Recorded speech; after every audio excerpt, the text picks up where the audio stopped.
Let me ask you this then. Will Frank Lampard make it to the end of the season? Yeah. Really? Yeah, I mean... So 3 games so far. How's that been working out? It's going really badly, and everybody's kind of looking at me like it's my fault. It's not a change that I would have made, let's be perfectly honest.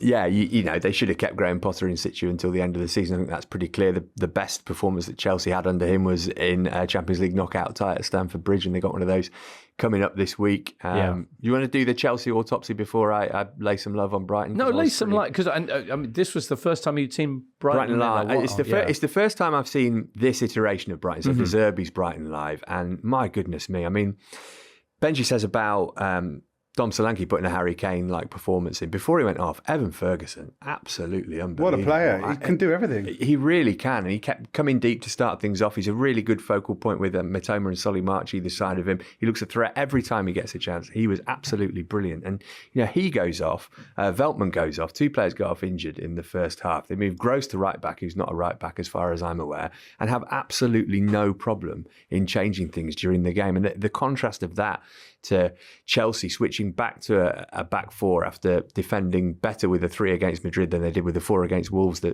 previous week, it was just totally baffling.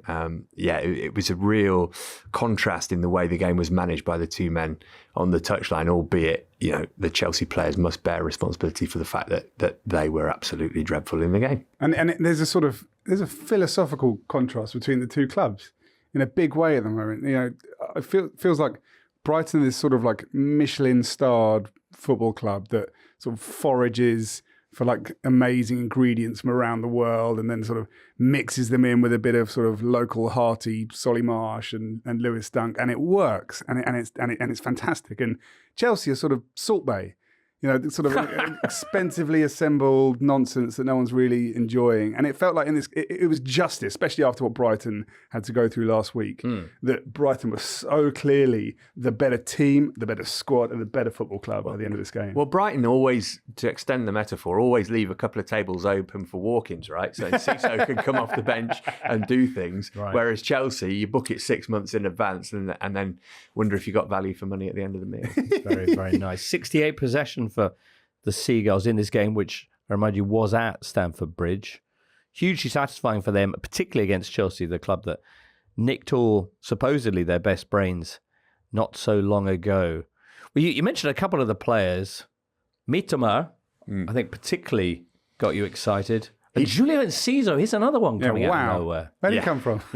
And I love De Zerbi basically not giving him any credit in the post-match at all, just saying, he didn't play very well after he scored the goal, which was one of the best goals of the season. Mitoma was very good, particularly in the first half, but he was definitely aided by the fact that he was playing against Trevor Chalobah at right back, who is not a right back. And again, that comes back to a curious tactical decision. But yeah, Mitoma's going to be playing the Champions League next season, right? One way or another, one would think. But there'll be another teenage South American off the rank to come and fill his place, one would assume. Simon Adingra, we're told, is the what? The Who's next this? Brighton sensation. They're just making them up.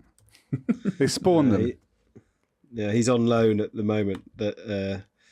Union SG, which obviously Tony Bloom's stable as Brighton owner. So yeah, he is apparently going to be the next one. He's come through. He's probably had the most kind of football manager, uber nerd, right up my street sort of career progression, because he's come through the Right to Dream Academy and then went to Nordsjælland in Denmark, where I spent some time, and they scout extensively in those Right to Dream academies. He's then gone to Brighton and then been loaned out to Union Saint-Gilloise, where he'll now come back to Brighton and be... He's a winger, so he'll be the Karim Mitoma replacement, and he'll be absolutely brilliant, and everyone will wonder why they didn't sign him 5 years earlier. What's that name again, Daniel? Simon Adingra. They had a couple of players on the bench who I hadn't heard of, and when that happens in a Premier League game, you think, oh, their squad's a bit short, isn't it? But you're looking at the team sheet and going, Afire, McGill, Moran, I don't know any of these people, but I'm sure they're all brilliant. I hope they get on so we can see them. Just incredible. All right. Speaking of playing in the Champions League, that's what Chelsea are going to be doing. 2-0 down against Real Madrid?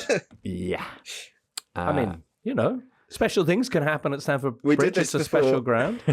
Yeah. I feel like we had this conversation when Liverpool played Real Madrid in the last round, and we're like, what were they, 5-3 down at that point, or 5-2 down? It's like, can they? It's like, no, they can't, because there's these things like logic and sense, and Yeah, it's very unlikely. I mean, look, I'm just hoping that I get to the ground because this is the third season Chelsea played Real Madrid in the Champions League. The first time I couldn't go because of the global pandemic. The second time I couldn't go because they couldn't pay me because of the sanctions placed upon the club under the previous ownership. So I'm just wondering what's going to happen between now and 8 o'clock on Tuesday that will prevent me from taking my seat. Macroeconomic crisis. Well, hopefully not.